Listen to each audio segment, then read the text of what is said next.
Mutiara Hikmah Official, menyingkap hikmah di balik sunnah.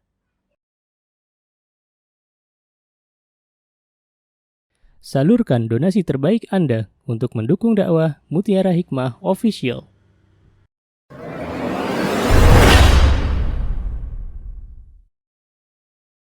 Ibu-ibu, akhwati fillah yang saya cintai karena Allah, alhamdulillah kita diberikan kesempatan untuk belajar kitab At-Tibyan fi Adab Hamalatil Quran yang dikarang oleh Imam An-Nawawi rahimahullahu taala, dan hari ini kita sudah memasuki bab yang keempat. Baik. Qala al-muallif rahimahullahu taala, al-babur rabi'. Muallif yaitu pengarang kitab Adab At-Tibyan fi Adab Hamalatil Quran, yakni Imam An-Nawawi, beliau berkata, Al-Babur Rabi'. Al-Babur Rabi' ini bab yang keempat. Ar-Rabi' dalam bahasa Arab itu artinya empat. Fi adabi muallimil Qur'ani wa muta'allimih.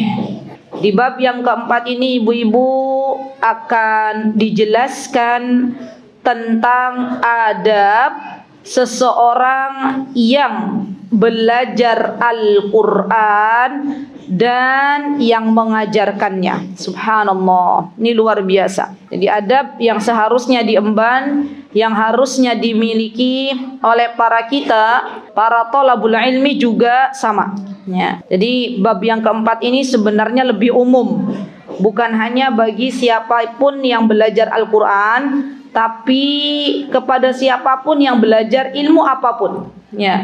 Maka bab ini adalah bab yang sangat-sangat penting. Baik, saya bacakan kitab beliau.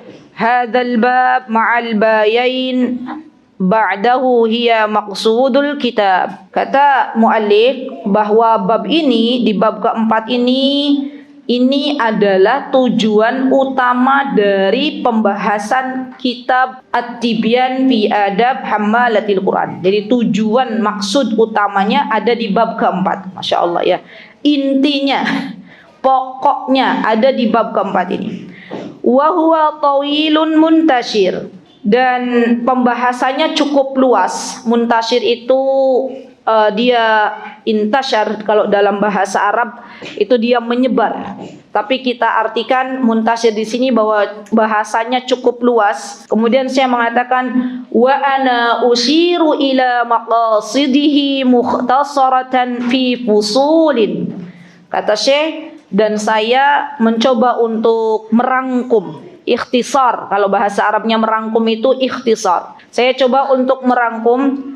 Mbak-mbak yang punya terjemahan mungkin ada sedikit berbeda apa yang saya kemukakan, tapi maksudnya sama. Maksudnya kalau yang di buku-buku terjemahan itu kan bahasanya baku ya, tapi sebenarnya maksudnya sama ya. Dan saya coba untuk merangkum, kata Syekh, pembahasan yang cukup luas itu. Subhanallah, jazahullahu khair ya. Kita berterima kasih kepada Syekh yang telah merangkum pembahasan menjadi lebih pendek. Apa tujuannya Syekh merangkum, ibu-ibu? Subhanallah, la yashula hifdhuhu wa dhabtuhu insyaallahu ta'ala, agar lebih mudah untuk dihafalkan. Berarti sebenarnya kitab ini merupakan kitab yang dijadikan sebagai hafalan, ibu-ibu. Masalahnya, kalau saya mewajibkan jamaah, ayo ngapalin, bubar barisan, ya kan? Enggak apa-apa. Yang penting kita paham dulu,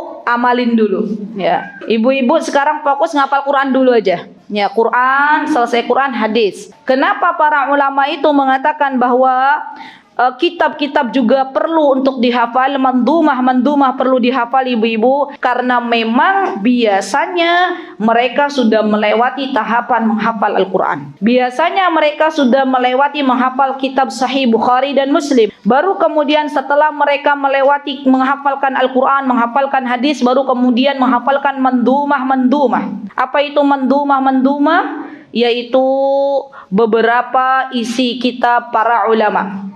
Dan biasanya ya ibu-ibu, mereka itu sudah membuat step by stepnya. Maksudnya untuk hafalan Quran biasanya mereka menyelesaikan sebelum usia 10 tahun. Sudah selesai.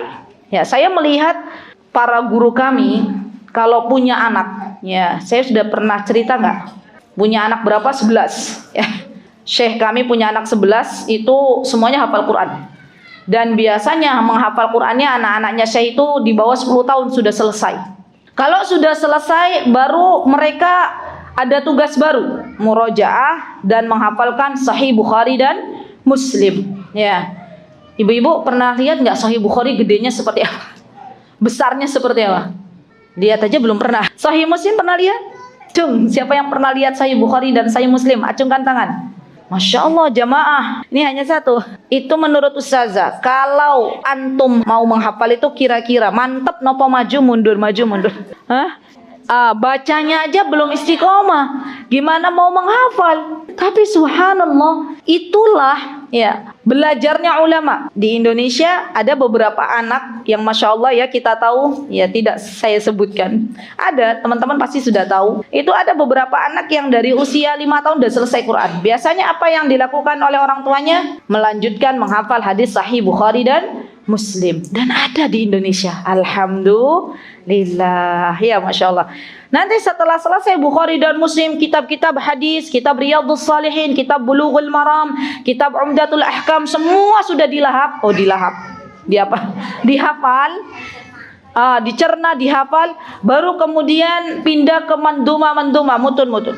Dan ibu-ibu tahu, anak-anak yang berhasil atas izin Allah menghafalkan Al-Quran di waktu kecil untuk pelajaran umum, ya misalnya dia mau belajar matematika, mau belajar fisika, kimia, macam-macam, atas izin Allah itu mudah. Kenapa? Karena otaknya sudah, apa bahasanya Bu, kalau pisau tuh sudah tajam ya, sudah biasa diasah. Ya Masya Allah. Jadi jangan perlu khawatir.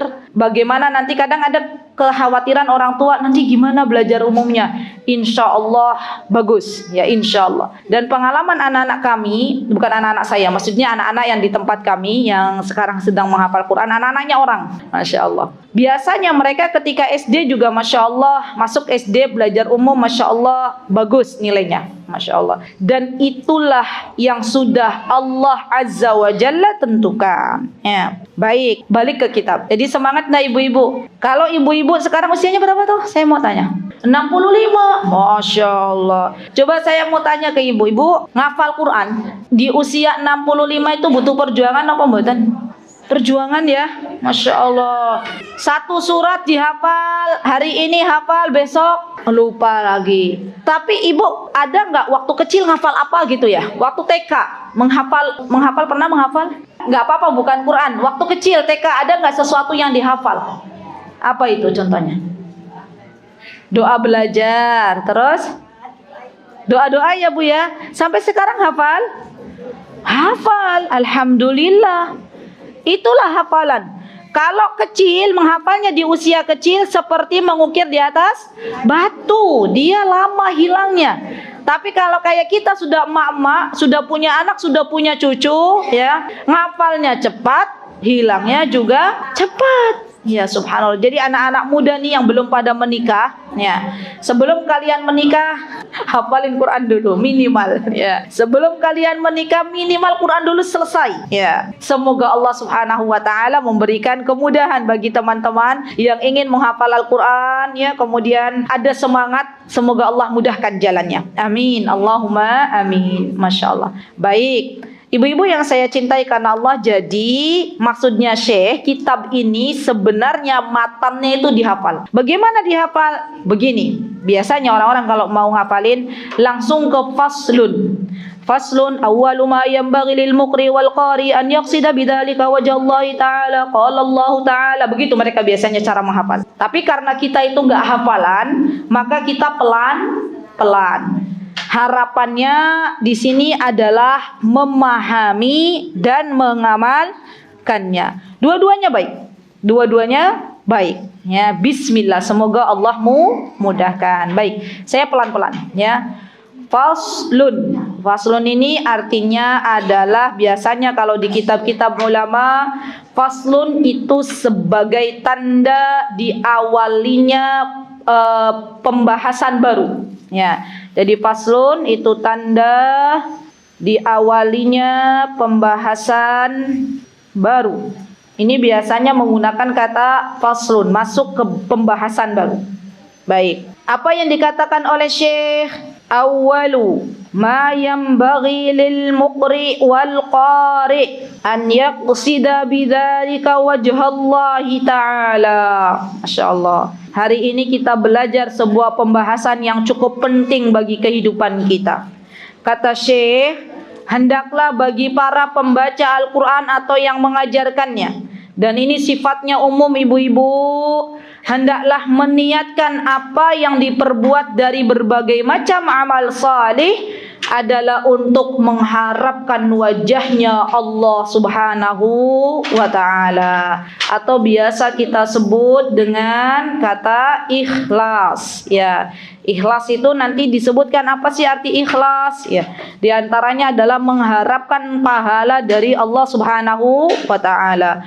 Qala Allah ta'ala, yang punya buku dibuka, yang belum punya buka Al-Quran surah Al-Bayyinah ayat 5. Monggo silahkan kita bareng-bareng baca. Dibuka Al-Qurannya surah Al-Bayyinah ayat 5. Sampun? Yuk dibaca bareng-bareng. Minta dipandu Ustazah. Ta'awud terlebih dahulu boleh? A'udzu billahi minasy syaithanir rajim. Bismillahirrahmanirrahim. Wa ma umiru illa liya'budullaha mukhlishina lahud-din hunafa. Ulangi tadi, mukhlishina lahud-din hunafa wa yuqimus salata wa yu'tuz zakah wa dzalika dinul qayyimah. Masya Allah, jazakunallahu khaira. Jadi ibu-ibu, di dalam Al-Quran ada sebuah penjelasan firman-Nya Allah Subhanahu wa ta'ala dalam surah Al-Bayyinah yang berkenaan dengan kita ketika mengerjakan sesuatu hendaklah mengharapkan wajahnya Allah Subhanahu wa ta'ala. Apa kata Allah Subhanahu wa ta'ala? Wa ma umiru illa liya'budullaha mukhlishina lahud-din.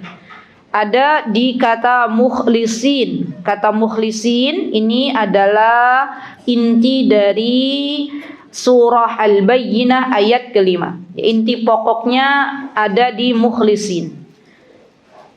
Hunafa, yang dimaksud dengan hunafa, kalau yang bawa kitab ada bagian catatan kaki, hunafa'u jama' hanif. Yang dimaksud hunafa itu jamak dari kata hanif. Apa arti hanif? Wa huwal mustaqim. Hanif itu adalah lurus. Ya, arti hanif lurus. Jadi kalau ibu-ibu ada yang namanya Hanifah, itu artinya orangnya lurus-lurus saja, nggak belok kanan, nggak belok kiri. Ya, Masya Allah. Ada yang namanya Hanifah? Ada? Bagus nama Hanifah, Masya Allah. Jadi orangnya prinsipnya dia istiqomah gitu ya. Dia berpegang teguh dengan prinsip yang telah diyakininya, Masya Allah. Waqila, dan ada juga yang mengartikan al-qil, al-ma'ilu ilal haq. Arti hanif itu artinya ada mustaqim. Mustaqim itu lurus. Yang kedua al-ma'ilu ilal haq, dia condong kepada kebenaran. Itu arti dari kata hanif. Masya Allah ya. Jadi orang-orang yang namanya hanif, hanifah, harusnya dia memiliki sifat orang-orangnya condong kepada kebenaran. Dan ketahuilah ibu-ibu, yang namanya nama ketika disematkan kepada anak-anak kita, itu dia punya nasib. Kata para ulama, likulli ismin huwa nasibuh.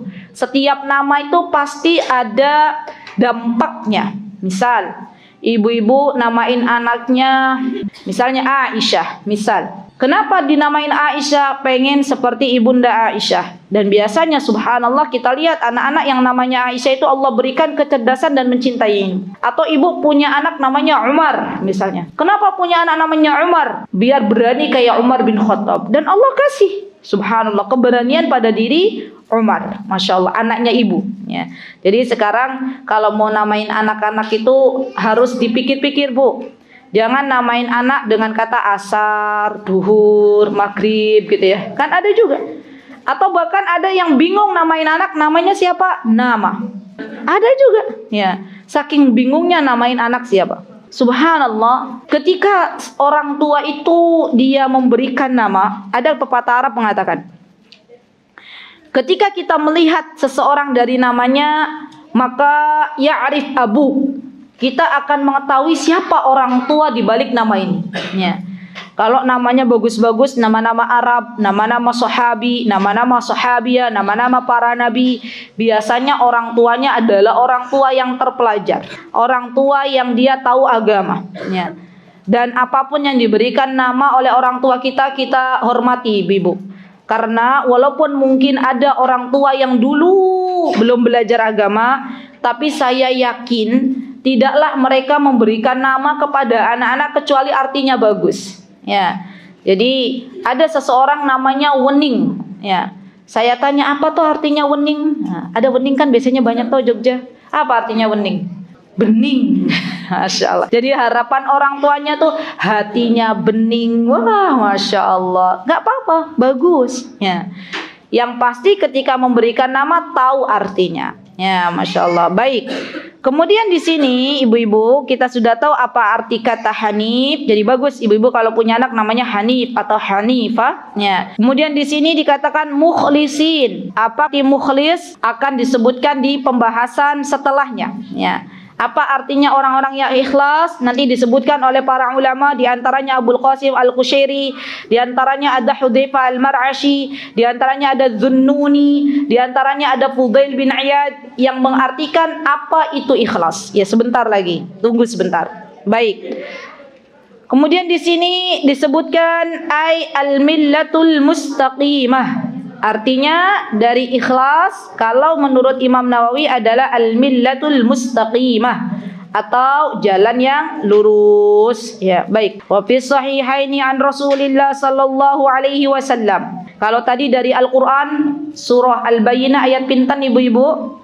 Ayat 5. Maka yang kedua ada di dalam hadis Nabi kita Muhammad sallallahu alaihi wasallam yang dibawakan oleh Umar bin Khattab radhiyallahu anhu. Siapa yang sudah hafal hadisnya? Apa kata Rasulullah SAW? Kita baca bareng-bareng yuk. Ya. Innamal a'malu binniyat wa innama likulli imri'in ma nawa. Faman kanat hijratuhu ila Allah wa rasulih fahijratuhu ila Allah wa rasulih. Ayo lanjutan ibu-ibu. Enggak ada di buku. Ada di buku hadis arba'in. Lupa. Wa man kanat hijratuhu lid-dunya yusibuha aw imra'atin yankihuha fa hijratuhu ila ma hajara ilaih. Ya, kapan terakhir ibu-ibu menghafal hadis arba'in? Sudah mulai gitu ya. Wallahu ta'ala a'lam jawabannya ya, Masya Allah. Tidak apa-apa ya. Dan inti dari hadis yang tadi saya sebutkan ada di hadis Arba'in An-Nawawiyah, masih kitabnya Imam Nawawi. Maka intinya ada di innamal a'malu binniyat. Setiap amal itu tergantung niatnya. Nih ibu-ibu penting banget nih untuk belajar ini. Jadi sebelum kita beramal, kita itu niat dalam hati. Untuk apa saya memakai jilbab misalnya? Memakai kerudung ini adalah ibadah. Kalau ibu-ibu niatnya ya Allah, saya memakai kerudung ini agar engkau jaga dari panasnya api neraka. Maka Allah beri. Di akhirat nanti kita dijauhkan dari api neraka. Ya Allah, saya pakai kerudung ini sebagai kewajiban saya kepadamu, perintah darimu, maka berikanlah saya pahala. Allah kasih. Tapi kalau ada ibu-ibu di dalam hatinya pas mau pakai kerudung, ya Allah, saya pakai kerudung ini biar dapat pujian dari manusia, biar teman-temannya bilang, wah kerudungmu baru lagi dan baru lagi dan baru lagi, dia akan dapatkan itu di dunia. Ya, teman-temannya ada yang memuji, Masya Allah, kamu kalau pakai baju update gitu ya. Ya, setiap baju yang bermodel baru pasti kamu pakai, dapat. Ya. Jadi Allah tuh Maha tahu apa yang ada dalam hati-hati kita. Ibu, saya ingin cerita sedikit. Ada dulu ibu-ibu yang cerita ke saya. Ini hati-hati. Ibu-ibu kalau mau menikahkan anak-anak itu harus diluruskan dulu niatnya. Begitu pula bagi orang yang mau menikah. Jadi ibu ini bilang bahwa dulu dia punya anak. Ya, ketika anaknya mau menikah, itu dia dorong kepada anaknya, ayo nak, kamu nikah tuh dengan pemuda fulan. Pemuda fulan orangnya kaya raya. Begitu. Ya, niatnya memang seperti itu. Nanti kamu kalau menikah dengan pemuda fulan, kamu dapat hartanya. Ya. Subhanallah, menikahlah anak gadis ini dengan pemuda fulan. Dan setelah menikah dapat hartanya apa mboten? Dapat. Allah kasih. Tapi pernikahannya tidak langgeng. Ya, di tengah perjalanan dalam menikah akhirnya harus bercerai. Na'udzubillah summa na'udzubillah. Jadi ini penting banget ya Bu. Kalau bisa nih Bu, sebelum kita keluar dari rumah kan, dari rumah nih, harusnya kita itu berhenti sejenak, ya jeda sejenak, tanya hati kita, untuk apa engkau keluar rumah? Untuk apa engkau datang ke majelis ilmu? Itu kita akan jawab. Dan yang namanya hati itu akan jujur dalam mengatakan. Subhanallah. Maka manakala niat ibu-ibu sudah lurus hanya mengharapkan wajah Allah, didekatkan oleh Allah ke dalam syurganya. Kalau niat kita hanya mengharapkan wajah Allah, maka Allah akan berikan ilmu yang bermanfaat. Tapi kalau niat kita selain dari itu, maka Allah beri dunia, tapi di akhirat kita berada di dalam kerugian. Dan yang namanya memperbaharui niat, kalau dalam kitab-kitab Ibnul Qayyim itu ada pembahasan tajdidun niyah. Apa itu ibu-ibu tajdidun niyah? Memperbaharui niat adalah sebuah keharusan. Karena yang namanya kita manusia kadang nggak lempeng-lempeng terus ya. Dari rumah tuh niatnya sudah kokoh. Pokoknya aku mau nuntut ilmu, mau belajar iki karena pengen ridhonya Allah. Sampai di tengah perjalanan belok sedikit, belok ke kiri sedikit. Apa yang harus kita lakukan kalau ada belok-belok? Ada kata misalnya ria, pengen dipuji, pengen didengar, balik lagi, luruskan lagi. Kita bilang, ya Allah ini salah, niatnya udah salah. Pokoknya saya mau lurus lagi. Boleh. Ya ibu-ibu, itu boleh. Atau ibu-ibu sedang mengajar, niatnya ya Allah, saya pengen memberitahukan ilmu ini biar bermanfaat. Tiba-tiba ketika mengajar, ya jamaahnya banyak, misal, contoh, atau yang datang muridnya banyak. Kemudian wal iyadzubillah dalam hati ada rasa sombong. Tuh kan, ya misal, tuh kan jamaahnya banyak karena ini karena kamu punya na'udzubillah summa na'udzubillah, maka itu harus diluruskan lagi niatnya. Oh karena bacaan Qur'anmu bagus, misal ada kata-kata seperti itu. Oh karena kamu belajarnya lama sama Syekh fulan, sama Syekho fulana, maka yang hadir tahsin banyak misalnya. Maka itu harus luruskan juga nih niat. Dan yang namanya meluruskan niat, yang namanya tajdidun niyah, memperbaharui niat, itu harus kita lakukan dalam beramal salih sampai Allah wafatkan kita nanti. Ya subhanallah, semoga Allah subhanahu wa ta'ala menolong kita semuanya untuk senantiasa menjadi hamba Allah yang mukhlisah, yang senantiasa mengharapkan wajah Allah, dan semoga Allah menjauhkan kita dari godaan-godaan syaitan. Ya. Jadi kata ikhlas, pengen mengharap wajah Allah itu Bu, teorinya gampang tapi berat untuk dilakukan. Ya, hanya meminta kepada Allah Subhanahu wa taala. Baik. Kemudian di sini wa hadzal hadis min usulil Islam. Hadis innamal a'malu binniyat wa innamal likulli imrin ma nawa, faman kanat hijratuhu lidunya yusibuha wa man kanat hijratuhu ila Allah wa rasulihi fa hijratuhu ila Allah wa rasulihi wa man kanat hijratuhu lidunya yusibuha min ratin yang fa hijratuhu ila ma hajara ilaih. Ini adalah usulil Islam. Ini termasuk dari pokok ajaran Islam. Kenapa ibu-ibu? Ada yang tahu kenapa ini menjadi pembahasan pokok dari ajaran Islam? Ya, ada yang bisa jawab kenapa hadis ini? Ibu mau jawab? Silakan, boleh. hidup hanya untuk Allah, beribadah kan untuk Allah, dan niat ikhlas kan untuk Allah. Jadi menjadi pokok ajaran Islam. Karena kita hidup hanya untuk Allah, ibadah hanya untuk Allah. Baik, tidak apa-apa. Jazakillah khair, barakallahu fi. Nanti insya Allah dapat hadiah dari Allah melalui panitia. Tapi sejatinya itu dari Allah. Baik, terima kasih Ibu. Teman-teman yang saya cintai karena Allah, jawaban Ibu benar ya, bahwa ternyata kenapa ini menjadi pokok dalam pembelajaran dalam Islam, karena memang kita dihidupkan oleh Allah untuk sebuah tujuan, yaitu beribadah kepada Allah. Allah Subhanahu wa taala berfirman, "Ma khalaqtul jinna wal insa illa liya'budun." Dan dalam beribadah kita diminta untuk menjalankan dalam dua keadaan. Jadi kita dalam beribadah agar amal kita diterima di sisi Allah. Kita semua pengen gak amalnya diterima di sisi Allah? Pengen kan? Nggak maulah kita sia-sia kalau misalnya kita sudah capek-capek belajar, capek-capek sholat, ternyata amalannya ditolak. Itu kan sebuah hal yang sia-sia. Gimana?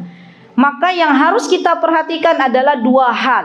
Catat baik-baik ibu-ibu. Kalau dalam beribadah, ibadah kita pengen diterima oleh Allah Subhanahu wa taala, ada dua hal yang mesti kita harus fokuskan. Yang pertama adalah niat untuk mengharapkan wajah Allah Subhanahu wa taala. Jadi dalam beribadah itu harus ada niat. Kenapa harus ada niat? Niat ini yang membedakan antara ibadah dan kebiasaan. Niat yang membedakan antara ibadah dan aktivitas biasa. Saya akan memisalkan contoh. Dan ini kaitannya dengan pahala. Ibu-ibu, misal, ibu-ibu tidur. Tidur itu aktivitas bukan, Bu?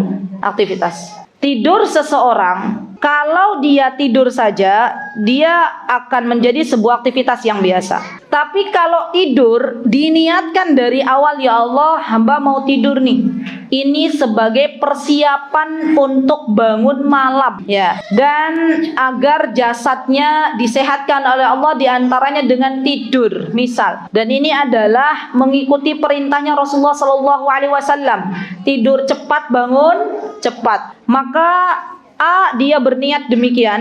B, ketika mau tidur nggak berniat apa-apa. Kira-kira mana yang dihitung ibadah? A, karena dia meniatkan tidurnya untuk persiapan bangun malam. Karena dia meniatkan tidurnya mengikuti apa yang diajarkan oleh Nabi kita Muhammad SAW. Cepat tidur, bangun cepat. Ya, dia dapat pahalanya. Sama halnya dengan seseorang yang membasuh muka. Membasuh muka ketika di siang hari yang sangat panas, dia cuci muka. Biar enak, sekalian aja saya cuci muka, cuci kaki. Yang satu tidak ada niat, dia hanya ingin mencuci tangan biar bersih, cuci muka, cuci kaki. A, demikian. Yang B, dia meniatkan dirinya untuk berwudu, ya, mengangkat hadas kecil. Sama saja, aktivitasnya sama, apa yang dicuci sama. Tapi kira-kira A dan B berbeda apa mboten? Berbeda. Yang satu hanya aktivitas biasa, yang A, yang B dia akan mendapatkan nilai plus di hadapan Allah, yaitu ibadah karena sebuah niat. Insyaallah bisa dipahami nggih ibu-ibu? Maka dari itu, apapun yang ibu-ibu lakukan dari berbagai macam aktivitas dunia, kata Syekh Utsaimin, dia bisa berubah menjadi sebuah ibadah karena sebuah niat. Contoh, saya minum, misal, ya, ibu-ibu mau minum, saya minum, misalnya baca doa, ya, kemudian saya niatkan dalam hati bahwa minumnya saya biar bisa ngajar. Saya minum dulu ya. Minumnya saya dapat pahala. Kenapa? Karena saya niatkan biar bisa ngajar, biar suaranya keluar. Ya. Tapi kalau ada orang minum, dia minum asal minum, tidak memperhatikan adab-adabnya, tidak membaca doa, maka dia hanya bisa menghilangkan dahaga saja. Beda nopo beda? Beda. Ya. Jadi ini masalah niat ini perkara yang sangat penting dalam kehidupan manusia. Pokoknya ibadah. Ya, Masya Allah. Yang kedua, kalau kita sudah beribadah, pengen diterima amalannya di hadapan Allah, yang pertama adalah mengikuti, yang pertama adalah mengharapkan wajah Allah. Yang kedua dinamakan dengan ittiba. Apa itu ittiba? Ittiba itu kita follow, ikuti apa-apa yang telah dianjurkan oleh kekasih kita Nabi Muhammad sallallahu alaihi wasallam. Ya, dan dua faktor ini yang akan memberikan kebahagiaan bagi kehidupan seseorang di dunia dan di akhirat. Kalau dua faktor ini sudah dikerjakan, mengikhlaskan niat hanya untuk Allah, kemudian ibadahnya mengikuti apa-apa yang diajarkan oleh Nabi kita Muhammad SAW, maka amalan seorang hamba diterima di sisi Allah Subhanahu wa Ta'ala. Saya sudah pernah menjelaskan nggak dari mana kita mengikuti apa-apa yang diikuti oleh Rasulullah? Dari banyak-banyak duduk di majelis ilmu. Nah, akhirnya kan begitu. Ya, kenapa kita duduk di majelis ilmu? Kenapa kita harus belajar? Kenapa kita harus ngaji? Biar kita tahu mana yang dianjurkan oleh Rasulullah, mana yang tidak. Mana yang harus kita kerjakan, mana yang harus kita tinggalkan. Di dunia ini hidup cuma sebentar, ibu-ibu. Eman. Kalau yang kita lakukan ternyata tidak sesuai dengan apa yang dianjurkan oleh Nabi kita Muhammad SAW. Ya, bekal kita itu tidak cukup. Maka dari itu dengan sebentarnya dunia, mari kita beribadah dengan cara yang cerdas. Mari kita beribadah dengan cara yang telah dijelaskan oleh Nabi kita Muhammad sallallahu alaihi wasallam. Dengan banyak-banyak duduk di majelis ilmu. Baik, kita lanjutkan pembahasan kitab kita. Warawaina an Ibni Abbasin radhiyallahu anhuma. Kalau disebut Ibnu Abbas berarti namanya adalah Abdullah. Ya, siapa itu Abdullah bin Abbas? Sepupunya Rasulullah sallallahu alaihi wasallam. Karena Abbas adalah pamannya Rasulullah sallallahu alaihi wasallam. Dan Abdullah bin Abbas ini adalah seorang anak yang memang dari kecil sudah banyak mengikuti Rasulullah sallallahu alaihi wasallam. Dan Abbas, pamannya Rasulullah SAW, adalah seorang yang sangat cerdas. Ya, bagaimana memilihkan putra tercintanya Abdullah untuk mendapatkan guru terbaik, yaitu baginda Nabi kita Muhammad sallallahu alaihi wasallam. Jadi Abdullah bin Abbas ini dari dulu, ibu-ibu, kemana Rasulullah pergi diikuti. Ya, Masya Allah. Rasulullah pergi ke rumah istrinya, kadang beliau ikut juga. Ya, ikut untuk melihat bagaimana makannya Rasulullah, bagaimana salatnya Rasulullah. Saking cintanya Abdullah bin Abbas kepada Rasulullah sallallahu alaihi wasallam. Maka dari itu banyak juga teman-teman, ibu-ibu, beberapa hadis ya yang diriwayatkan oleh Abdullah bin Abbas, termasuk hadis yang ada di depan kita. Ya, dari Abdullah bin Abbas radhiyallahu anhumannya ke Abdullah dan ke Abbas. Ya, dua-duanya sahabi. Jadi Abbas sahabi, anaknya, putranya juga Abdullah adalah sahabi. Ada yang masih ingat? Murajaah, evaluasi ibu-ibu. Sepertinya yang depan-depan ini bukan wajah-wajah baru. Coba yang wajah baru, saya mau tanya. Ibu yang ini sudah sering lihat, sebentar. Apa definisi sahabat, Mbak? Baik, sahabat kata beliau, siapa namanya, Mbak? Mbak Susi. Kata Mbak Susi, sahabatnya Rasulullah tuh orang yang mengerti ibadah-ibadah yang dilakukan Rasulullah dan bisa mensyiarkannya. Setuju. Ya. Tapi ada definisi sahabat yang sudah dijelaskan oleh para ulama, ya, yang belum tahu ditulis. Yang sudah tahu murojaah, evaluasi, tidak apa-apa. Imam Syafi'i itu kalau mengulang-ulang ilmu tuh sampai 100 kali. Masya Allah. Kita baru berapa kali? Sahabat Nabi itu, kata para ulama, simple tapi dalam maknanya. Ada 3 poin. Catat baik-baik ya ibu-ibu ya. Insya Allah ini jadi bekal. Kalau ada pertanyaan sahabat Nabi itu siapa, insya Allah ibu-ibu sudah bisa jawab. Definisi sahabat Nabi kita Muhammad sallallahu alaihi wasallam ada 3 poin. Yang pertama, para sahabat Nabi itu adalah orang-orang yang hidup sezaman dengan Rasulullah sallallahu alaihi wasallam. Harus sezaman. Kalau tidak sezaman, nanti disebutnya bukan sahabat tapi tabi'in. Ya, hidup sezaman, satu waktu dengan Rasulullah sallallahu alaihi wasallam. Sudah? Yang kedua adalah poin kedua, para sahabat Nabi ini ketika hidup beriman kepada Allah dan Rasulnya. Jadi beriman kepada Allah dan Rasulnya. Karena ada orang-orang yang hidup sezaman dengan Rasulullah sallallahu alaihi wasallam tapi tidak beriman dan dia bukan disebut sebagai seorang sahabat. Siapa contohnya? Abu Lahab, ya kan? Abu Jahal. Mereka hidup sezaman dengan Rasulullah sallallahu alaihi wasallam. Bahkan mereka bertemu tapi mereka tidak beriman. Maka di sini bukan disebut sebagai sahabat Nabi. Yang ketiga, poin yang ketiga, disebut sahabat Nabi kalau meninggal dalam keadaan beriman. Meninggalnya dalam keadaan beriman. Kalau ada orang hidup sezaman dengan Rasulullah, dengan Nabi, dan beriman kepada Rasulullah, tapi ketika meninggal murtad, maka ini belum disebut sebagai sahabat Nabi. Sampun Bu, diingat-ingat ada berapa poin yang harus kita ingat? 3. Yang pertama, pintar. Yang kedua, Masya Allah. Yang ketiga, Barakallahu fikunna jami'an. Masya Allah. Ibu-ibu tahu nggak ibu-ibu? Seperti ini tuh lagi apa Bu? Lagi senam otak. Biar nggak pikun otaknya. Otak itu kalau nggak dipakai lama-lama pikun. Sekarang ibu-ibu datang ke sini, alhamdulillah gratis ya. Ternyata kita sedang latihan senam otak. Kan kalau emak-emak itu yang diperhatikan senam badan ya. Maksudnya boleh ya kan ibu-ibu senam toh? Ada macam-macam lah ya. Itu pada semangat enggak emak-emak? Wah semangat. Kenapa semangat emak-emak? Semangat senam. Biar badannya kelihatan langsing gitu ya. Biar lebih dicintai suami. Boleh silakan senam. Dan jangan lupa untuk senam otak ya. Bagaimana caranya? Datang ke kajian, diingat-ingat lagi, dan insya Allah barang siapa yang dia terus belajar, maka pikirannya tidak dipikunkan oleh Allah Subhanahu wa taala. Kemarin ada ibu-ibu, nenek-nenek bukan ibu-ibu, usianya 91 tahun. Di sini ada yang usianya 91 tahun. Ibunya Mbak Ola, isonipun pinten Bu? 60 sekian. Ya, enggak apa-apa, Masya Allah. Nenek ini, Simbah ini usianya 91 tahun. Hobinya belajar. Masya Allah. Dan Allah wafatkan dalam keadaan boten pikun.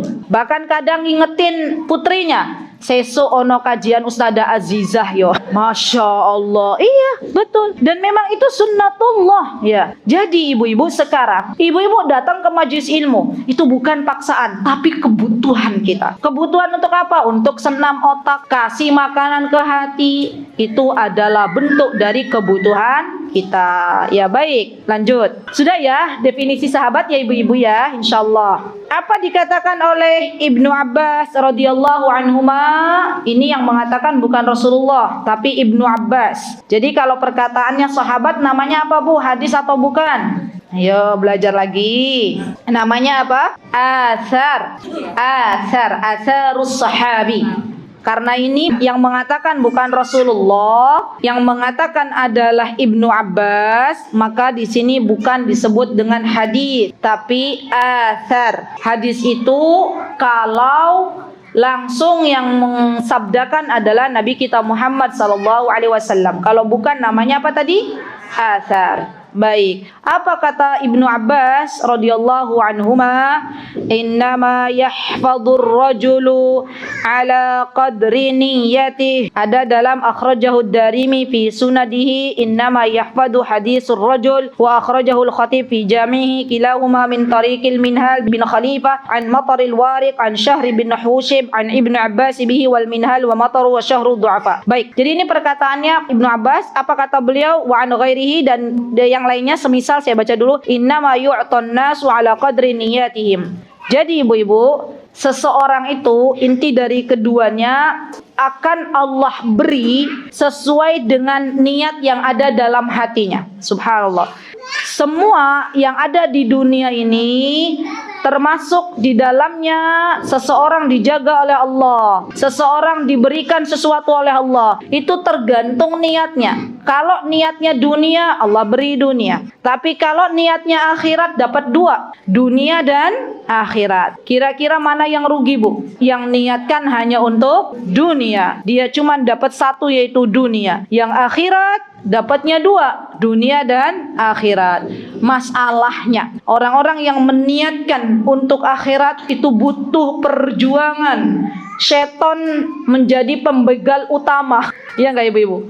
Ya kan? Lek mau ikhlas ki ibu-ibu butuh perjuangan apa mboten? Perjuangan. Karena apa? Karena dapatnya double. Apa? Dunia dan akhirat. Untuk dimudahkan agar kita ibu-ibu dimudahkan untuk mengikhlaskan amal, maka perbanyak doa, minta sama Allah. Ya, apa doanya di antaranya? Allahumma ja'alna min ibadikal mukhlasin. Ya Allah, jadikanlah kami semuanya min ibadikal mukhlasat, atau jadikanlah kita semuanya orang-orang yang beribadah kepadamu hanya mengharapkan wajahmu. Dan Rabbana taqabbal minna, kita baca doa, ya Allah terimalah amal ibadah kita. Baik, kita lanjut. Warwaina 'anil ustadi Abil Qasim Al-Qushairi rahimahullahu taala. Ini paling enak kalau syekh saya ini, tapi ini enggak apa-apa. Berarti pahalanya saya banyak. Kalau dulu waktu saya belajar dengan para syekho atau para syekh di Yaman itu, kalau ada guru mau menerangkan, biasanya punya asisten. Asistennya yang baca. Warwaina 'anil ustadi Abil Qasim Al-Qushairi rahimahullahu taala qal. Nanti kata syekhnya atau kata syekhonya hasbuk, cukup. Nanti syekhonya nerangin. Wah, itu Masya Allah. Tapi tidak apa-apa, ini saya sudah dapat modal minum. Ya, alhamdulillah. Baik. Warwaina 'anil ustadi Abil Qasim Al-Qushairi rahimahullahu ta'ala qal. Ini nih ibu. Jarang kitab-kitab yang membahas secara detail apa arti kata ikhlas. Ibu-ibu di sini dapat. Ya, Masya Allah. Disebutkan oleh Abul Qasim Al-Qushairi. Kayaknya ibu-ibu juga baru dengar ya Abul Qasim Al-Qushairi ya. Kan tidak sefamiliar Abu Hurairah gitu ya. Beliau tuh siapa sebenarnya? Beliau adalah seorang ulama. Catat boleh. Nama beliau, nama aslinya adalah Abdul Karim. Abdul Karim bin Hawazin bin Abdul Malik, Abdul Karim bin Hawazin bin Abdul Malik bin Toha bin Muhammad Al-Qushairi. Ulangi. Ini juga latihan otak. Ayo, ibu-ibu siapa? Udah ditulis siapa namanya tadi? Abdul Karim bin Hawazin bin Abdul Malik bin Toha bin Muhammad Al-Qushairi. Baik, beliau salah satu ulama dari kalangan tabi'in, dan beliau memiliki kunyah yaitu Abul Qasim. Ya, jadi Abul Qasim itu kunyahnya, bukan namanya. Ibu ingat siapa yang memiliki kunyah yang sama, yaitu kunyahnya Abul Qasim siapa? Rasulullah sallallahu alaihi wasallam. Beliau punya kunyah namanya Abul Qasim. Kenapa Rasulullah punya kunyah namanya Abul Qasim, ibu-ibu kunyahnya? Karena punya anak di antara putranya beliau adalah Qasim. Ya, siapa saja? Qasim. Siapa putranya Rasulullah? Qasim, Abdullah, Ibrahim. Ada yang tahu? Putra-putrinya Rasulullah siapa aja ibu-ibu? Ayo, belajar lagi. Dari awal. Putranya dulu, ada 3. Siapa? Qasim, Abdullah, Ibrahim. Putrinya? Zainab dulu. Fatimah bungsu. Zainab, Ruqayyah, Ummu Kulsum, dan Fatimah. Di tempat kita ibu-ibu anak-anak kecil itu sama ustadzanya tiap hari kalau mau belajar breakingnya begitu. Putra putri Nabi ada gitu. Masya Allah, itu anak-anak. Saya dapat kabar dari ibu-ibu yang pada punya anak-anak di sana. Katanya sambil sepedaan mereka bilang itu putra putri Rasul. Kata ibunya, saya belum hafal, tak dengerin. Jadi belajar juga gitu ya. Terus nyenengan bilang nggak ke anak kalau ibu baru belajar? Enggak ustazah katanya ya. Ternyata belajarnya dari anaknya. Enggak apa-apa. Masya Allah ya. Alhamdulillah. Nah, Abul Qasim Al-Qushairi ini ibu-ibu, beliau tinggal di Naisabur. Beliau tinggal di An-Naisabur. Lahir pada tahun 376 Hijriah dan wafat pada tahun 465 Hijriah. Tolong yang pintar matematika mohon bantuannya, berapa usia beliau? 376 lahir, 465 meninggal. Berapa? 111. Kok jawabannya beda ya? Bentar. Nih, saya ulangi lagi. Meninggalnya dulu ya. Wafat 465 dikurangi 376. Berapa hasilnya? Udah. 1 suara? Yakin? Atau ada suara lain? Mbak Ola berapa? 89. Sudah? 1 suara? Alhamdulillah. Tidak apa-apa. Ini artinya berarti kita matematikanya perlu diasah. Ya, alhamdulillah. Jadi di sini dapat juga belajar hitung-hitungannya 89. Jadi beliau usianya 89. Ya, Masya Allah panjang ya.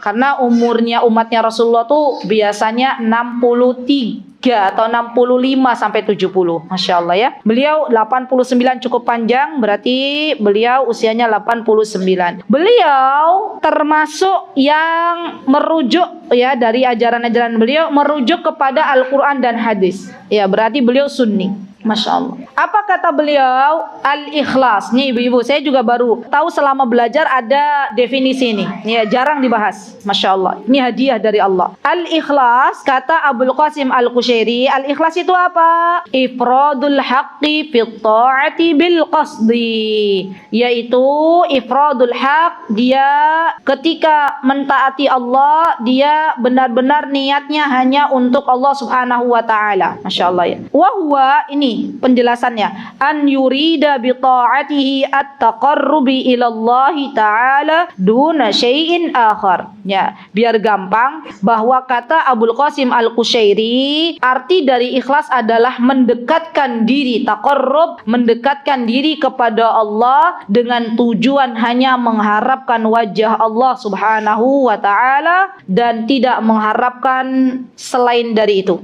Ya, itu gampangannya. Ya, di mendekatkan apa-apa dari berbagai macam amal soleh tujuannya hanya untuk Allah. Min, kata beliau, tasannu'il makhluk. Ya, apa sih maksudnya mengharapkan sesuatu yang lain itu? Contohnya misalnya pengen mendapatkan tasannu' itu seperti balasan. Ya, balasan dari makhluk. Misalnya contoh ibu-ibu, kita memberi nih. Kita memberi kepada orang lain. Maka biasanya kita menginginkan orang lain mengatakan apa? Terima kasih, jazakillahu khaira. Berarti itu adalah balasan dari orang lain. Ya, orang yang ikhlas mau orang lain mengatakan terima kasih atau tidak, dia tetap berjalan dan memberi. Ya. Dan kita adabnya sebenarnya dalam Islam, bagi siapa yang pernah diberikan sebuah kebaikan, kata Rasulullah SAW, maka hendaklah dia membalasnya dengan ucapan atau dengan kebaikan yang lebih. Kalau tidak bisa, dengan kebaikan yang semisal. Kalau tidak bisa adalah dengan doa. Tapi terkadang ya, ketika kita berada dalam sebuah masyarakat, terkadang ada orang yang memang belum tahu ilmunya. Kita memberi, dia nggak pernah membalas, walaupun hanya dengan ucapan terima kasih. Orang ikhlas, dia tetap memberi, tidak akhirnya mundur ke belakang karena tidak mendapatkan ucapan terima kasih. Itu ya penjelasannya. Masya Allah. Apalagi kita para perempuan baper banget kan. Biasanya aku yang memberi ya. Loh, kapan dia memberi? Boro-boro memberi. Lisannya tajam misalnya. Malah membalasnya dengan keburukan. Ya wis rapopo. Ya, ibu-ibu, cek, kalau kita sudah berbuat baik kepada orang lain, kemudian dia nggak membalas kebaikan yang kita berikan, kita sakit hati, berarti yang masalah bukan dirinya saja, tapi hati kita juga perlu diluruskan. Untuk apa saya memberi? Untuk apa saya berkhidmat? Ada lagi seorang istri yang dia curhat kepada saya, Ustazah, di kajian-kajian itu yang sering dibahas adalah kewajiban istri, tapi jarang dibahas kewajiban suami. Saya capek terus saja taat kepada suami, tapi suami nggak pernah ngerti. Misal, ada nggak kira-kira istri model begitu? Banyak. Maka harusnya kembali lagi, siapa yang memerintahkan kita untuk berbakti kepada suami? Allah. Maka baktinya kita kepada suami kita agar Allah ridho, dengan tetap mendoakan suaminya, ya Allah lembutkanlah hati suamiku, ya Allah berikanlah petunjuk untuk suamiku agar dia mau mengucapkan kata-kata terima kasih, mau membalas kebaikan. Doa, minta sama Allah Subhanahu wa taala. Dan orang-orang yang seperti ini ibu-ibu, orang-orang yang jiwanya tuh hanya mengharapkan ridhonya Allah, maka insya Allah dia akan menjadi orang yang jarang sakit. Kenapa? Karena hatinya bersih, bukan tidak baperan. Baperan itu sunnahnya para perempuan. Ibu-ibu, mak-mak itu kadang baperan. Itu sudah menjadi isinya fitrah ya. Tapi dia benar-benar ya sudahlah, ya wis rapopo. Ya, nanti semoga Allah balas dengan surganya. hidupnya gitu ya. Jadi Masya Allah tegar dalam menghadapi kehidupan. Baik. Au iktisabi mahmadati 'indan nas. Ini juga. Yang dimaksud dengan yang lain bukan mengharapkan wajah Allah, contohnya dia mengharapkan pujian dari manusia. Au mahabbati madhin minal khalqi, sama. Ibu-ibu, orang yang ikhlas itu biasanya tidak terpengaruh dengan pujian dan cacian makhluk. Ya, kenapa? Karena pujian dan cacian itu hanya sebatas di lisan, ya, sebatas di lisan. Hanya kadang ada manusia, ya kita hampir rata-rata, kalau dipuji itu dia menjadi apa? Terbang. Kalau dicaci dia down gitu ya. Dan ini fitrah manusia. Tapi yuk kita belajar untuk mengerjakan sebuah amal salih, menjadi orang-orang baik yang apabila dipuji dan dicaci sama saja. Ya, karena itu bukan tujuan kita. Tujuan kita adalah agar Allah ridho, itu saja. Ya, baik. Au ma'na minal ma'ani siwat taqarrub ilallahi ta'ala, atau makna yang lain selain dari mendekatkan diri kepada Allah Subhanahu wa taala. Qala wa yasihu an yuqal al-ikhlasu tasfiyatul fi'li an mulahadhatil makhluqin. Ini juga boleh kata Abul Qasim Al-Qushairi bahwa artinya adalah ikhlas itu memurnikan sebuah amalan dari penglihatan manusia, ya, dari pengawasan manusia. Masya Allah ya. Jadi kita merenung lagi, Bu, evaluasi lagi. Oh, ternyata CCTV-nya Allah itu ada di mana-mana. Ya, CCTV-nya Allah itu 24 jam. Siapa yang akan mencatat amalan kita? Para malaikat. Ya. Jadi kalau demikian, kita ketika sholat kita harus khusyuk. Ngaji Quran kita harus benar. Pemberian kita harus yang terbaik. Kenapa? Karena sedang diawasi oleh Allah Subhanahu wa taala. Masya Allah. Yang kedua, wa an Hudzaifah al-Mar'ashi. Ini juga nama asing ini. Ibu pernah dengar enggak? Bukan Hudzaifah dari sahabi, bukan. Ada nama sahabi Hudzaifah bin Yaman, tapi ini bukan. Ini bukan dari kalangan sahabi. Hudzaifah al-Mar'ashi. Sebentar, bacanya bi fathil mim ya alma wa iskanir ra al-mar wa fathil ain al-muhmala al-mar'ashi. Betul, washinul mujmala. Al-Mar'ashi. Hudzaifah al-Mar'ashi ini sahabatnya Sufyan Ats-Tsauri. Ya, Hudzaifah al-Mar'ashi beliau adalah sahibnya, teman dekatnya Sufyan Ats-Tsauri. Ibu-ibu nanti boleh baca biografinya Sufyan Ats-Tsauri. Ini lebih banyak biografinya dibahas. Nah, teman dekatnya adalah Hudzaifah al-Mar'ashi. Apa kata beliau? Al-ikhlasu. Nah, ini juga definisi yang bagus, ibu-ibu. Istiwa'u af'alil 'abdi fid dhahir wal batin. Nah, ini mungkin yang gampang dicerna. Ikhlas itu kalau dohir sama hatinya itu sama. Ya, itu ikhlas. Jadi dohir sama hatinya sama. Dohirnya baik, hatinya juga baik. Dohirnya lurus, hatinya juga lurus. Itu yang disebut dengan ikhlas. Jadi nggak ada bermuka dua, beda antara lahir dan batin. Ya, jadi orang yang ikhlas itu sama. Antara dohir dan batin sama. Ketika dia sedang bersama orang-orang dan ketika dia sendiri sama. Ya, kan kadang ada orang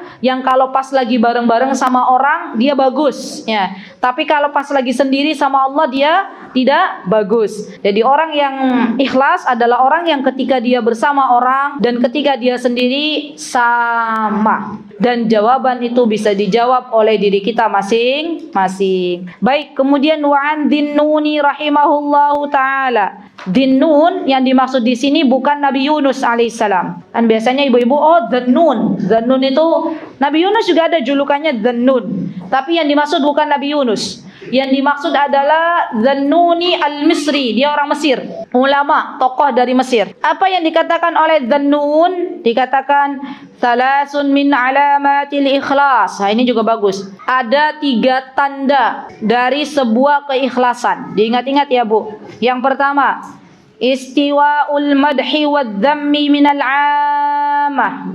Wad dhammi minal 'amah.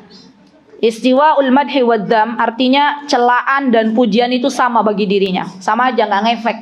Mau dicela, mau dipuji, sami mawon. Sama saja. Tidak kemudian dipuji dia jadi baik, dicela dia jadi buruk. tapi sama saja. Yang kedua alamat orang yang ikhlas itu nisyanu ru'yatil a'mali fil a'mal. Dia biasa melupakan dari berbagai macam kebaikan yang sudah dikerjakan. Lupa, sudah saya lupakan itu. Enggak mudah diingat-ingat. Sudah itu kan sudah saya sudah pernah mengerjakan sudah. Enggak, misalnya kemarin saya baru mewakafkan tanah saya di desa ini misalnya. Diungkit-ungkit lagi, atau misalnya seseorang yang biasa mengingat-ingat amal saleh. Jadi orang ikhlas adalah orang yang dia melupakan kebaikannya. Yang ketiga, iqtida'u sawabil a'mali fil akhirah. Dia menginginkan pahala dari amal solihnya di akhirat. Ya, Masya Allah. Jadi dia hanya berharap pahala dari Allah Subhanahu wa Ta'ala di akhirat. Baik, ini kata siapa ibu-ibu? Kata Zannun. Kemudian yang keempat, kata Fudail bin Iyad. Ayo ibu-ibu, Fudail bin Iyad itu siapa? Insya Allah ini lebih masyhur daripada yang tadi, yang Abul Qasim Al-Qushairi, Hudzaifah Al-Mash'ari, dan yang ketiga Zannun. Siapa yang tahu kisahnya Fudail bin Iyad? Ayo, siapa yang bisa cerita di depan? Siapa Fudail bin Iyad? Baik, kalau mboten saya wakili. Fudail bin Iyad itu ibu-ibu, dulunya nih, pelajaran penting bagi kita. Kita tidak boleh meremehkan orang lain. Bisa jadi kalau hidayah sudah menyapanya, maka justru dia akan lebih melesat daripada kita. Contohnya Fudail bin Iyad. Fudail bin Iyad ini mantan perampok, Bu. Ya. Jadi Fudail bin Iyad ini zaman dulu kala, sebelum Allah beri hidayah, kerjaannya Fudail bin Iyad ini membegal orang-orang yang sedang dalam perjalanan. Perampok kelas kakap. Oh, Masya Allah. Apa tuh namanya? Ibu loh yang bilang preman di zamannya. Ya, tapi mantan ibu-ibu. Ya, subhanallah. Kemudian Fudail bin Iyad ini diberi hidayah oleh Allah. Ya, setelah Fudail bin Iyad diberi petunjuk, diberi hidayah oleh Allah, maka ia menangisi dosa-dosanya. Kerjaannya setelah diberikan petunjuk oleh Allah, diberikan hidayah Allah, kerjaannya ibadah, belajar, mengajar. Ibadah, belajar, mengajar. Itu Fudail bin Iyad. Dan dari kisah Fudail bin Iyad kita bisa mengambil ibrah. Ibu-ibu, kalau sekarang ibu-ibu lihat ada orang bermaksiat, tahu bermaksiat, belum pakai kerudung, dia masih ninggalin sholat, dia masih belum mau puasa Ramadan, dia kerjanya nongkrong, misal, maka jangan sekali-kali kita mengatakan kita yang terbaik. Ya, jangan sekali-kali meremehkan fulan dan fulana. Apa yang mesti kita lakukan? Kita doakan. Kenapa? Kenapa kita nggak boleh meremehkan orang lain? Bisa jadi ketika Allah berikan hidayah, Allah berikan petunjuk, kemudian dia menjadi orang yang bertaubat dengan taubatan nasuha, Allah terima taubatnya, dan ternyata amalnya lebih baik daripada kita. Ya, subhanallah. Jadi hidup ini yuk, jangan mudah untuk menyombongkan amal sholih yang sudah kita lakukan. Jangan mudah mengklaim diri sebagai orang yang paling suci, orang yang paling benar. Karena bisa jadi orang-orang yang saat ini bermaksiat, Allah berikan hidayah, dia ternyata amal sholihnya lebih dekat dengan Allah Subhanahu wa Ta'ala. Sampai terlihat seseorang dapat husnul khatimah atau su'ul khatimah. Baru kita tahu siapa sebenarnya fulan, siapa sebenarnya fulana. Ya. Dan saya sering mengatakan begini, Ibu. Dalam kitab hadis Arba'in Nawawi itu ada dibahas tuh bahwa seseorang yang hidupnya itu mengerjakan amalan penduduk surga, tapi karena ada kesombongan yang mencokol dalam hatinya, ternyata Allah wafatkan dalam keadaan su'ul khatimah. Ya. Dan ada orang yang sepanjang hidupnya mengerjakan amalan penduduk neraka. Di sisa-sisa akhir hidupnya Allah kasih hidayah mengerjakan amalan penduduk surga, dan dia termasuk dari penduduk surga, ya. Jadi mulai sekarang yuk, jangan mudah mata kita memicingkan mata kepada orang lain. Jangan mudah lisan kita untuk merendahkan orang lain. Semakin tinggi ilmu seseorang, harusnya semakin tawadhu, semakin memiliki sifat rendah hati. Baik, apa kata Fudail bin Iyad rahimahullahu ta'ala? Kata Fudail bin Iyad rahimahullahu ta'ala, tarkul amali li ajlin nasiriya. Nih bingung nih ibu-ibu nih. Apa artinya? Kita meninggalkan amal karena manusia itu sendiri, itulah riya. Nanti saya akan contohkan. Wal amalu li ajlin nasi syirkun, dan kita mengerjakan amal karena manusia itu disebut menyekutukan Allah Subhanahu wa taala atau menduakan Allah Subhanahu wa taala. Wal ikhlasu an yu'afikallahu ta'ala minhuma, dan ikhlas ketika Allah menyelamatkan kalian dari keduanya. Begini ibu-ibu, saya kasih contoh biar lebih mudah untuk dipahami. Ibu-ibu mau keluar dari rumah, mau belajar, menuntut ilmu. Saya mau ke masjid, mau belajar. Tiba-tiba setelah keluar dari rumah, ibu lihat seseorang. Ya, orang itu nyapa kita, mau kemana Jeng? Oh, mau belajar, mau ke masjid. Kemudian dalam hati kita bilang begini, udahlah, saya takut nanti malah masuk ke riya. Udah saya nggak jadi deh ke majlis ilmu, udah di rumah aja nonton TV. Misal, itu masuk ke dalam riya. Nggak jadinya kita beramal karena manusia, itu masuk kemana Bu? Riya. Pernah nggak kita begitu? Ada, ya kan? Karena terlalu takut dengan apa yang dilihat oleh manusia, maka kita nggak jadi beramal salih, nggak jadi membatalkan diri. Itu adalah riya. Jadi apa yang harus kita lakukan kalau sampai kita keluar rumah, ada orang nyapa kita, mau kemana Jeng? Mau belajar ke masjid, yuk mau ikut apa enggak? Ya, diajak. Ya. Dan nanti diluruskan niat, ya Allah, terserah mau dia nyapa saya atau tidak, yang penting saya dari rumah sudah niat mau ke masjid. Terus luruskan ya niat dan langsung kita beramal soleh. Kalau ada godaan-godaan setan yang akhirnya membatalkan kita dari mengamalkan amal soleh, maka kita minta kepada Allah dengan mengucapkan a'udzubillahi minasyaitonir rajim. Baik, insya Allah bisa dipahami nggih ibu-ibu nggih. Yang kedua, kalau kita sampai mengerjakan amalan karena dia, karena fulan atau karena fulana, kita sholat karena dia, kita menuntut ilmu karena dia, kita sedekah karena dia, itu masuknya bukan ke riya lagi kata Fudail bin Iyad, tapi sudah masuk ke dalam syirik. Apa itu syirik? Berarti kita mengerjakan amal soleh bukan karena Allah, tapi kita menduakan Allah Subhanahu wa taala. Dan memang kalau kita membahas masalah kitabut tauhid, maka ada pembahasan masalah syirik kecil, yaitu riya. Baik, wal ikhlas an yu'afika bainahuma, ya an yu'afika Allah taala bainahuma, dan ikhlas itu adalah ketika Allah menyelamatkan kita dari keduanya. Satu lagi ya ibu-ibu, tanggung. Wa an Sahli at-Tustari rahimahullahu taala qala nadhara al-aqyas fi tafsir al-ikhlas wa lam yajidu ghayra hadha an takuna harakatuhu wa sukunuhu fi sirrihi wa alaniyatihi lillahi ta'ala wahda la yumazihuhu syai' la nafsun wala hawa wala dunya. Kata Sahal at-Tustari, ya, beliau, sebentar saya baca di catatan kakinya, at-Tustar bi dhammit ta'il ula wa fathis tsaniyah wa iskanis sin at-tus, ya, al-muhmala bainahuma mansubun ila Tustaril Madinah al-ma'rufa. Ada nama kota namanya Tustar. Jadi beliau Sahal at-Tustari, at-Tustar itu nama kota yang dia dinasabkan di kotanya.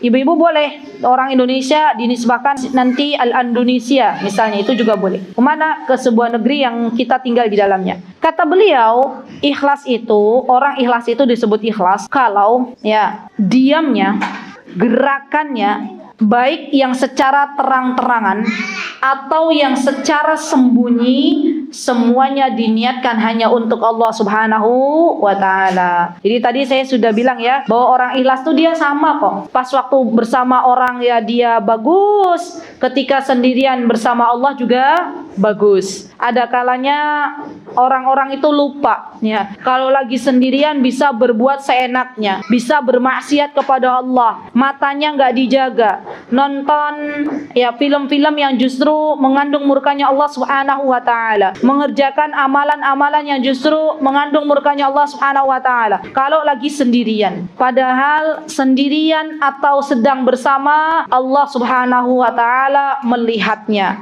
Maka dari itu saya ajak diri saya dan teman-teman, mari kita coba untuk menjadi pribadi yang lebih baik dari hari ke hari, menjadi pribadi yang Allah sukai, dan tujuan utama kita adalah untuk mencari ridhonya Allah Subhanahu wa taala. Barang siapa di dalam kehidupannya sudah Allah berikan untuk senantiasa ikhlas di dalam berbagai macam amal salihnya, maka ketahuilah sesungguhnya ia adalah orang yang beruntung. Ia adalah orang yang berbahagia karena pahalanya dicatat oleh Allah dan kelak akan memanen hasilnya di akhirat.